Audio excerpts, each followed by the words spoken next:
ഞാൻ പറഞ്ഞത് ക്രിസ്തുമസിനെ വരവേൽക്കുവാൻ നാം തയ്യാറായി കഴിഞ്ഞു. എന്നാൽ എന്താണ് ക്രിസ്തുമസിന്റെ സന്ദേശം? യേശു ക്രിസ്തു എന്തിനാണ് ഈ ലോകത്തിലേക്ക് വന്നത്? യേശു ക്രിസ്തു എന്നുള്ളത് ചരിത്ര പുരുഷനാണ്. അത് നിഷേധിക്കുവാൻ ഇവിടെ ആർക്കും കഴിയുന്നതല്ല. ഞാൻ പറഞ്ഞു വന്നതിന്റെ താല്പര്യം, ഈ യേശു ക്രിസ്തുവാണ് അത്ഭുത വിഷയമായി തീർന്നിരിക്കുന്നത്. എല്ലാവരും ക്രിസ്തുമസ് ആഘോഷിക്കുന്നുണ്ട്.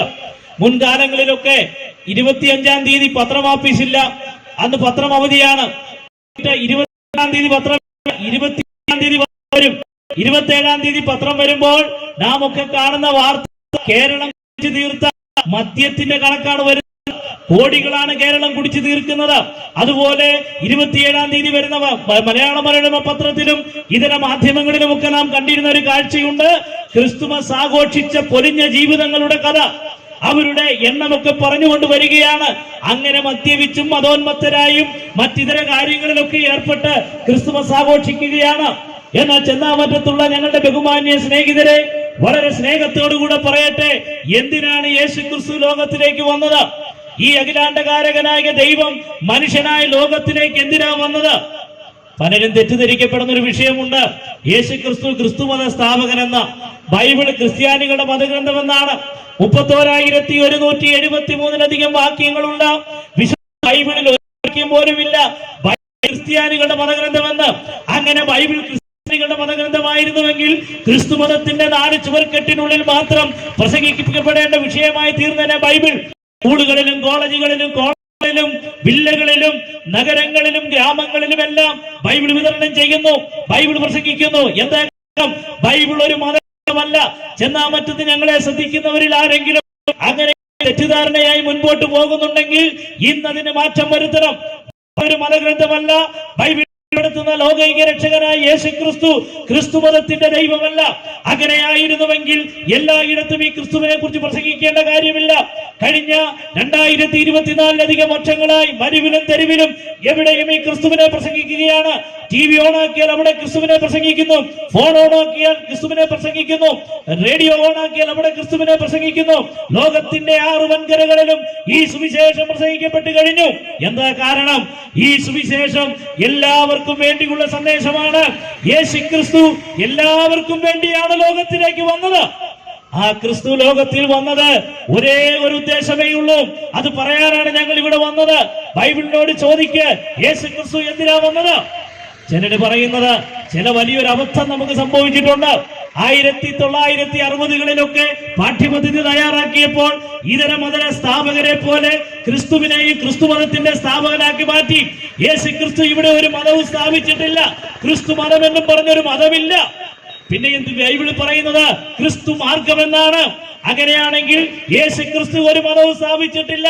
ഒരു മതവും സ്ഥാപിക്കാനല്ല യേശു ക്രിസ്തു ലോകത്തിൽ വന്നത്. യേശു ക്രിസ്തു ലോകത്തിലേക്ക് വന്നത് ഒരേ ഒരു ഉദ്ദേശമേ ഉള്ളൂ. ബൈബിൾ അത് വളരെ വ്യക്തമായി വെളിപ്പെടുത്തുന്നത് ഇങ്ങനെയാണ്: ക്രിസ്തു യേശു പാപികളെ രക്ഷിപ്പാൻ ലോകത്തിൽ വന്നു എന്നുള്ളത് വിശ്വാസ്യവും എല്ലാവരും അംഗീകരിപ്പാൻ യോഗ്യമായ വചനം. യേശു ക്രിസ്തു ലോകത്തിലേക്ക് വന്നത് പള്ളികളും പള്ളിക്കൂടങ്ങളും സ്ഥാപിക്കാനല്ല. യേശു ക്രിസ്തു ലോകത്തിൽ വന്നത് ക്രിസ്തുമതം സ്ഥാപിക്കാനല്ല.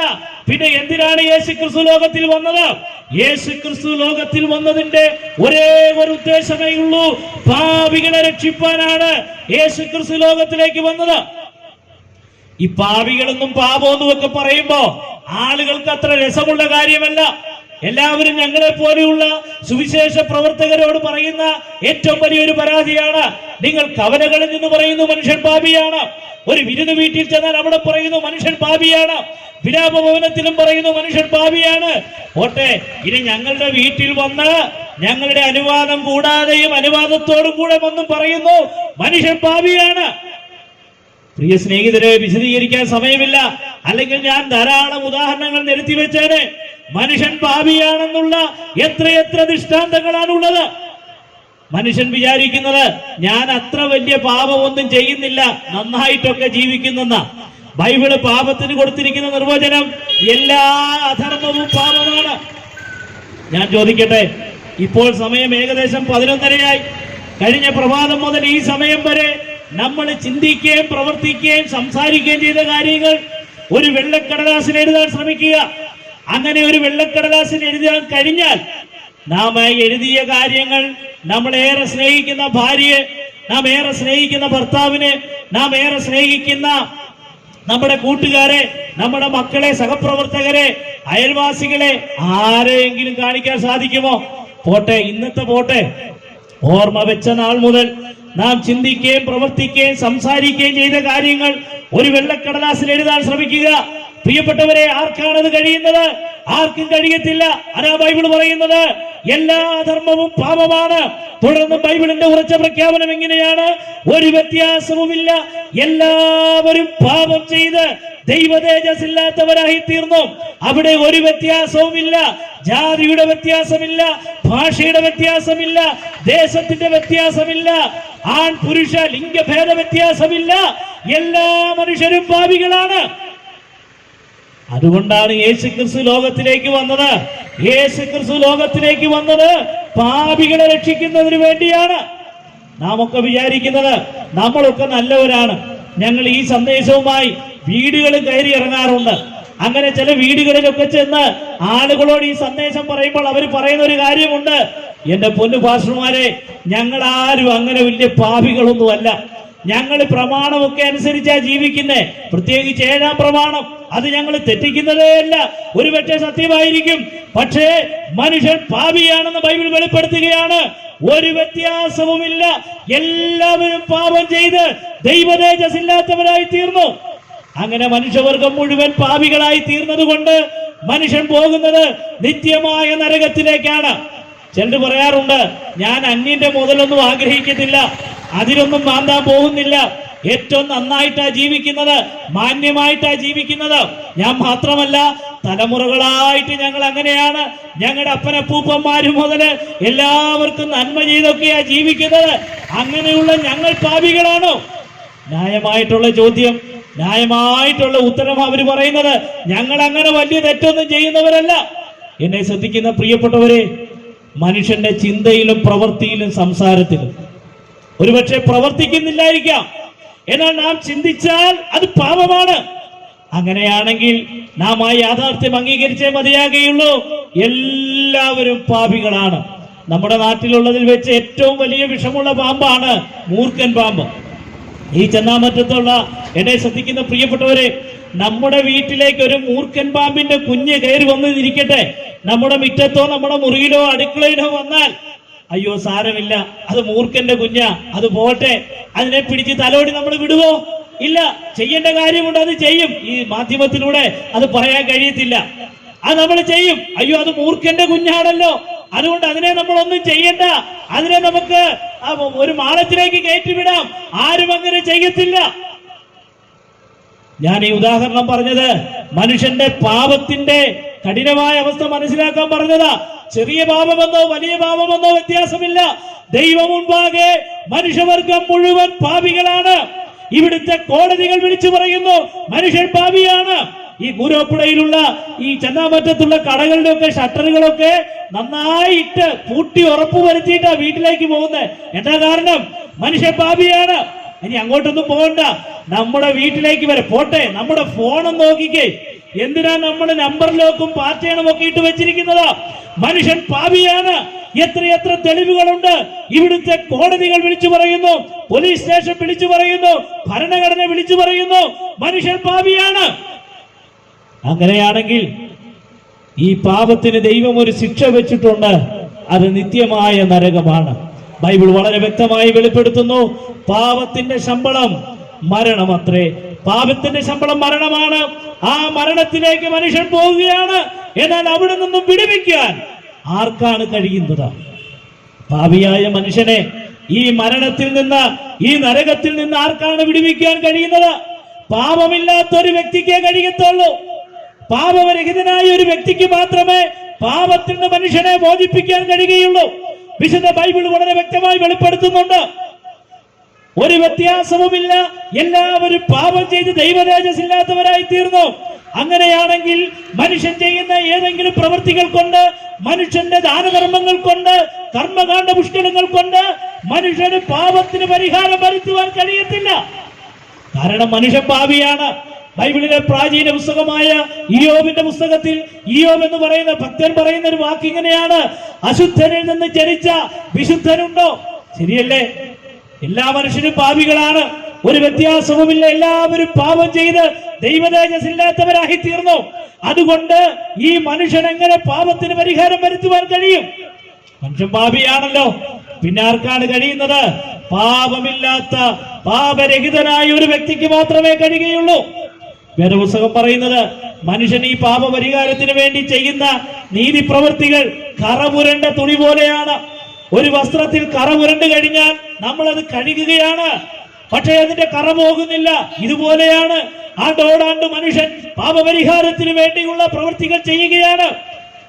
തുടർന്ന് ബൈബിൾ ഇങ്ങനെയാണ് പറയുന്നത്: മനുഷ്യരാൽ അസാധ്യം ദൈവത്താൽ സാധ്യം. ഈ പാപത്തിന് പരിഹാരം വരുത്തുവാൻ, ഈ പാപത്തിൽ നിന്ന് മനുഷ്യനെ ഉദ്ധരിക്കുവാൻ മനുഷ്യനെ കൊണ്ട് കഴിയാതെ വന്നപ്പോൾ ദൈവം അതിനൊരു പദ്ധതി ഒരുക്കി.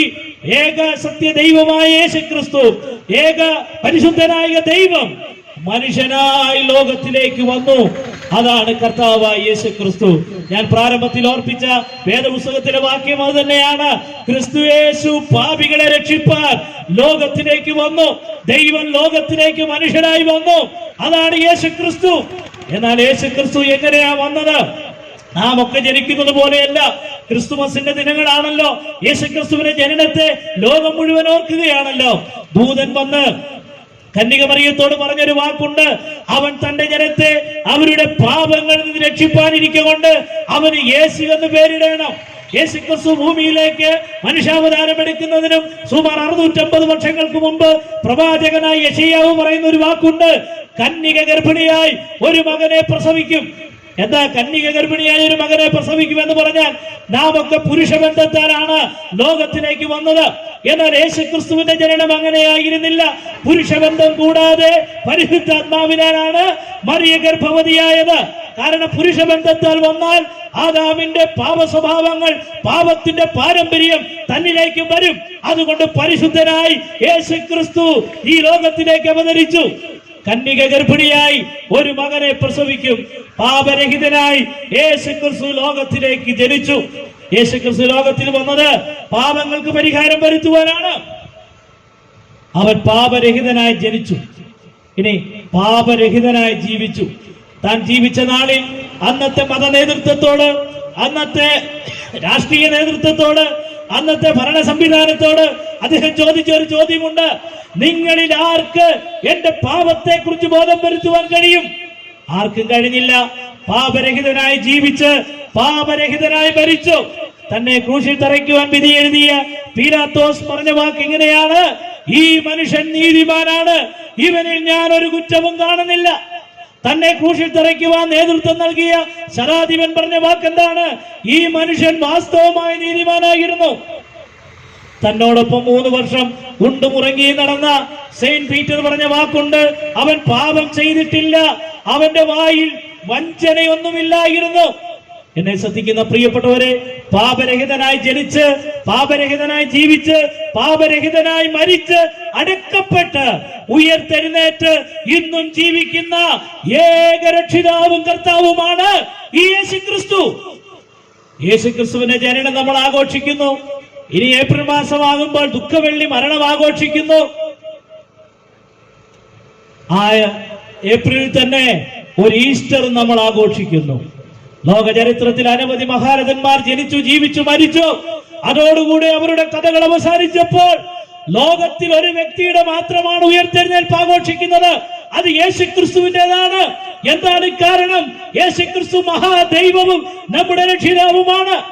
കർത്താവ് പറഞ്ഞു: ഞാൻ തന്നെ പുനരുത്ഥാനവും ജീവനുമാകുന്നു. എന്നിൽ വിശ്വസിക്കുന്നവൻ മരിച്ചാലും ജീവിക്കും, ജീവിച്ചിരുന്ന് എന്നിൽ വിശ്വസിക്കുന്നവൻ ഒരു നാളും മരിക്കയില്ല.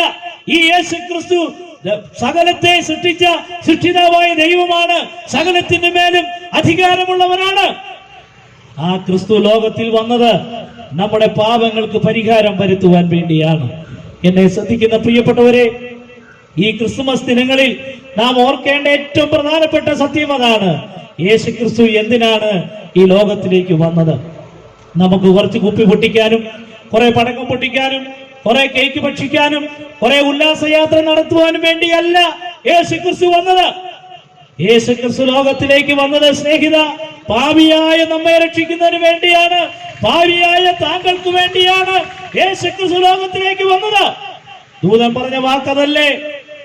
അവൻ തന്റെ ജനത്തെ അവരുടെ പാപങ്ങളിൽ നിന്ന് മോചിപ്പാനിരിക്കൊണ്ട് അവന് യേശു എന്ന് പേരിടണം. മനുഷ്യന്റെ ഏറ്റവും വലിയ പ്രശ്നം അതാണ്. ഊണരിയും ഉടുതുണിയുമല്ല, അത് പ്രശ്നമാണ്.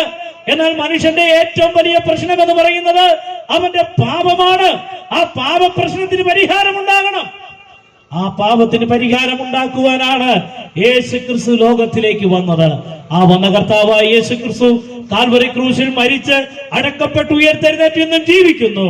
ആ ക്രിസ്തു എന്റെ പാപങ്ങൾക്ക് പരിഹാരം വരുത്തുവാനാണ്, എന്നെ ദൈവമകനാക്കുവാൻ, എന്നെ ദൈവത്തോട് അടുപ്പിക്കുവാനാണ് യേശു ക്രിസ്തു ക്രൂശിൽ മരിച്ചതെന്ന് ആത്മാർത്ഥ സമന്വയം വിശ്വസിച്ചുകൊണ്ട് ഈ ക്രിസ്തുവിനെ അംഗീകരിക്കുവാൻ കഴിഞ്ഞാൽ പാപമോചനം പ്രാപിച്ച് ഒരു ദൈവമകനായി ദൈവമകളായി തീരുവാൻ കഴിയും. യഥാർത്ഥമായ സന്തോഷം, യഥാർത്ഥമായ സമാധാനം നിങ്ങളുടെ ജീവിതത്തിൽ അനുഭവിക്കുവാനായിട്ട് കഴിയും. ഞങ്ങളുടെ ഈ യാത്രയുടെ പ്രധാന ലക്ഷ്യം അത് തന്നെയാണ്, വിമോചന സന്ദേശയാത്ര. മനുഷ്യന്റെ ഏറ്റവും വലിയ പ്രശ്നം അത് തന്നെയാണ്, പാപമാണ്. കടഭാരം ഒരു പ്രശ്നമാണ്, തൊഴിലില്ലായ്മ പ്രശ്നമാണ്, വീടില്ലാത്തത് പ്രശ്നമാണ്, കാശില്ലാത്തത് ഒരു പ്രശ്നമാണ്. അതൊക്കെ പ്രശ്നങ്ങളാണ്. രോഗം ഒരു പ്രശ്നമാണ്. എന്നാൽ ഏറ്റവും വലിയ പ്രശ്നം ദൈവം അവന് നൽകിയിട്ടുള്ള അവിനാശിയായിട്ടുള്ള ഒരു ആത്മാവുണ്ട്. വാളുകൊണ്ട് വെട്ടുവാൻ കഴിയാത്ത, തീയിൽ ദഹിപ്പിക്കുവാൻ കഴിയാത്ത, വെള്ളത്തിൽ മുക്കുവാൻ കഴിയാത്ത അവിനാശിയായിട്ടുള്ള ആത്മാവിന്റെ ഉടമയാണ് മനുഷ്യൻ. ബൈബിൾ പറയുന്നത് ഒരു മനുഷ്യൻ സർവ്വലോകം നേടിയാലും തന്റെ ആത്മാവിനെ നഷ്ടമാക്കിയാൽ അവൻ എന്ത് പ്രയോജനം? ആ വിലപ്പെട്ട ആത്മാവിന്റെ നിത്യത സ്വർഗത്തിലാകണമെങ്കിൽ, ദൈവത്തോടൊപ്പം ആകണമെങ്കിൽ ഒരേ ഒരു മാർഗം, അതാണ് കർത്താവായ യേശു ക്രിസ്തു. ആ യേശു ക്രിസ്തു നിങ്ങളുടെ ഹൃദയത്തിൽ ജനിച്ചിട്ടുണ്ടോ? ഈ യേശു ക്രിസ്തുവിനെ ഹൃദയത്തിലേക്ക് നിങ്ങൾ സ്വീകരിച്ചിട്ടുണ്ടോ? ഈ ക്രിസ്തുവുമായി ഒരു വ്യക്തിപരമായ ബന്ധത്തിലേക്ക് നിങ്ങൾ കടന്നു വന്നിട്ടുണ്ടോ? ഇല്ല എങ്കിൽ ജീവിതം വലിയ ദുരന്തത്തിലേക്കാണ് പോകുന്നത്. എന്നാൽ ആ ദുരന്തത്തിൽ നിന്ന് മോചനം നൽകുവാൻ ആ കർത്താവ് നിങ്ങളെ വിളിക്കുകയാണ്. ബഹുമാന്യ സ്നേഹിതരെ, ഇന്ന് ഈ പകലിൽ ഈ ക്രിസ്തുവിന്റെ വിളി കേൾക്കുവാൻ നിങ്ങൾ തയ്യാറാകുമോ? ഈ ക്രിസ്തു നിങ്ങളെ മാടി വിളിക്കുകയാണ്. ബൈബിളിലെ ഒടുവിലത്തെ പുസ്തകമായ വെളിപ്പാട് പുസ്തകത്തിൽ ഇങ്ങനെയാണ് വായിക്കുന്നത്: ഞാൻ വാതിൽക്കൽ നിന്ന് മുട്ടുന്നു, ആരെങ്കിലും എന്റെ ശബ്ദം കേട്ട് വാതിൽ തുറന്നാൽ ഞാൻ അവനോടും അവൻ എന്നോടും കൂടെ അത്താഴം കഴിക്കും. ഹൃദയ കവാടത്തിൽ നിന്ന് ഈ ക്രിസ്തു മുട്ടി വിളിക്കുകയാണ്. നിങ്ങൾക്ക് സമാധാനം നൽകുവാൻ, നിങ്ങൾക്ക് പാപമോചനം നൽകുവാൻ, നിങ്ങൾക്ക് ആശ്വാസം നൽകുവാൻ, സന്തോഷം നൽകുവാൻ ഈ ക്രിസ്തു നിങ്ങളെ വിളിക്കുന്നു. ആ ക്രിസ്തുവിന്റെ വിളി നിങ്ങൾ കേൾക്കുമോ? ആ സ്നേഹനിധിയായ, അത്ഭുത മന്ത്രിയായ, സമാധാന പ്രഭുവായ, നിത്യപിതാവായ ദൈവം നിങ്ങളെ മാടി വിളിക്കുകയാണ്. ആ ദൈവത്തിന്റെ വിളി നിങ്ങൾ കേൾക്കുമോ? മദ്യത്തിനും മയക്കുമരുന്നിനും സിനിമയ്ക്കും സീരിയലിനും ഇഹലോകത്തിലെ ജീവിത സുഖ സൗകര്യങ്ങൾക്ക് നൽകുവാൻ കഴിയാത്ത, അനുതര സാധാരണമായ സമാധാനം നൽകുന്ന, നിത്യജീവൻ നൽകുന്ന ഈ ക്രിസ്തുവിന്റെ വിളി നിങ്ങൾ ഇന്ന് കേൾക്കുമോ? സ്നേഹിത, ഞാൻ ഓർപ്പിച്ചുവല്ലോ, മതം പ്രശ്നമല്ല, ജാതി പ്രശ്നമല്ല, തൊഴിൽ പ്രശ്നമല്ല, നിറം പ്രശ്നമല്ല. മനുഷ്യരെല്ലാവരും ദൈവം മുമ്പാകെ ഒരുപോലെ പാപികളാണ്. ഒരു വ്യത്യാസവുമില്ല. എല്ലാവരും പാപം ചെയ്ത് ദൈവ തേജസ്സില്ലാത്തവരായി തീർന്നു. അങ്ങനെയാണെങ്കിൽ ആ എല്ലാവരെയും ഒരുപോലെ സ്നേഹിക്കുന്ന കർത്താവ്, വേദപുസ്തകത്തിൽ ഒരു വാക്യം ഇങ്ങനെയാണ്: തന്റെ ഏകജാതനായ പുത്രനിൽ വിശ്വസിക്കുന്ന ഏവനും, ശ്രദ്ധിക്കണമേ, ഏവനും താങ്കൾ ആരുമായിക്കൊള്ളട്ടെ, പശ്ചാത്തലം എന്തുമായിക്കൊള്ളട്ടെ, നിങ്ങളെ ദൈവത്തോട് അടുപ്പിക്കുവാൻ ദൈവം നിങ്ങളെ സ്നേഹിക്കുന്നത് കൊണ്ടാണ് യേശു ക്രിസ്തു ലോകത്തിലേക്ക് വന്നത്. ആ ക്രിസ്തുവിനെ അംഗീകരിക്കുവാൻ, ആ ക്രിസ്തുവിനെ വിശ്വസിക്കുവാൻ ഇനി നിങ്ങൾ തയ്യാറാകുമോ? ബൈബിൾ തുറന്നും പ്രഖ്യാപിക്കുകയാണ്: യേശു ക്രിസ്തുവിനെ കൈക്കൊണ്ട് യേശു ക്രിസ്തുവിന്റെ നാമത്തിൽ വിശ്വസിക്കുന്ന ഏവർക്കും, ആരുമായിക്കൊള്ളട്ടെ, പശ്ചാത്തലം എന്തുമായിക്കൊള്ളട്ടെ, നിങ്ങളൊക്കെല്ലാം ദൈവമക്കളാകുവാൻ ദൈവം അധികാരം നൽകി, അവകാശം നൽകിയിരിക്കുകയാണ്. അതുകൊണ്ട് ഈ ക്രിസ്തുവിനെ അംഗീകരിക്കുവാൻ, ഈ ക്രിസ്തുവിനെ വിശ്വസിക്കുവാൻ ഇന്ന് നിങ്ങൾ തയ്യാറാകുമോ? ആ ക്രിസ്തു നിങ്ങളുടെ ഹൃദയത്തിൽ ജനിച്ചുവെങ്കിൽ ഈ വർഷത്തെ ക്രിസ്തുമസ് അർത്ഥപൂർണമായി തീരും. തമിഴില് ദൈവത്തിന് പറയുന്ന പേര് കടവുൾ എന്നാണ്. ആ വാക്കിന്റെ അർത്ഥം വളരെ ലളിതമാണ്, ഉള്ളിൽ വസിക്കുന്നവൻ. ഈ ക്രിസ്തു നിങ്ങളുടെ ഉള്ളിൽ വസിക്കുന്നുണ്ടോ? ഈ ക്രിസ്തു നിങ്ങളുടെ ഹൃദയത്തിൽ ജനിച്ചിട്ടുണ്ടോ? ഒരുപക്ഷെ വീട്ടിൽ നിങ്ങൾ സ്ഥാപിച്ചിരിക്കുന്ന പുൽക്കൂട്ടിൽ ജനിച്ചു കാണും, അല്ലെങ്കിൽ നിങ്ങൾ ക്ലബിൽ താമസിച്ചിരിക്കുന്ന പുൽക്കൂട്ടിൽ കാണും, നിങ്ങൾ ഒന്നിച്ചു കൂടുന്ന സ്ഥലങ്ങളിലെ പുൽക്കൂട്ടിൽ ജനിച്ചു കാണും. അവിടെ ജനിച്ചതുകൊണ്ട് കാര്യമില്ല. ഈ ക്രിസ്തു നിങ്ങളുടെ ഹൃദയത്തിൽ ജനിക്കണം. ഈ ക്രിസ്തു നിങ്ങളുടെ ഉള്ളിൽ വരണം. അപ്പോഴാണ് യഥാർത്ഥ സമാധാനം, യഥാർത്ഥ സന്തോഷം അനുഭവിക്കുവാൻ കഴിയുന്നത്. ഞാൻ എന്റെ വാക്കുകൾ അവസാനിപ്പിക്കുവാൻ ആഗ്രഹിക്കുകയാണ്. ഈ സന്ദേശയാത്ര ഞങ്ങൾ നടത്തുന്നതിന്റെ ഉദ്ദേശം ഒന്നേ ഉള്ളൂ, ഞങ്ങൾ അനുഭവിക്കുന്ന സമാധാനം. എന്നോടൊപ്പമുള്ള ബഹുമാന്യരായ സഹപ്രവർത്തകരുടെ കരങ്ങളിലേക്ക് ഈ ഉച്ചഭാഷണി കൈമാറിയാൽ മണിക്കൂറുകൾ അവർക്ക് പറയാനുണ്ട്. ഈ ക്രിസ്തു വരുത്തിയ മാറ്റം. ഒരു കാലഘട്ടത്തിൽ ഈ ലോകത്തിന് വേണ്ടി ജീവിച്ചു, മദ്യത്തിനും മയക്കുമരുന്നിനും മറ്റിതര സുഖ സൗകര്യങ്ങളുടെ പിന്നാലെ പോയവരുണ്ട്. എന്നാൽ ക്രിസ്തു വന്നപ്പോൾ സമാധാനത്തോടെ ജീവിപ്പാൻ കഴിഞ്ഞു. വളരെ സ്നേഹത്തോടുകൂടെ പറയട്ടെ, ഈ ക്രിസ്തുവിലേക്ക് നിങ്ങൾ കടന്നു വരണം. നിങ്ങളുടെ പണം നിങ്ങളുടെ വീട്ടിൽ തന്നെ ചെലവാകും. അത് അന്യന്റെ വീട്ടിലേക്ക് പോകത്തില്ല. ഞാൻ അധികം വിശദീകരിക്കുന്നില്ല. മദ്യശാലയിലേക്ക് പോകത്തില്ല, അനാശാസ്ത്രീയ പ്രവർത്തനങ്ങൾക്ക് പോകത്തില്ല, അന്യന്റെ വീട്ടിലേക്ക് ആ പണം പോകത്തില്ല. നിങ്ങളുടെ വീട്ടിൽ തന്നെ അത് ചെലവാകും. നിങ്ങളുടെ മക്കൾ അത് അനുഭവിക്കും. ഇല്ലെങ്കിലോ?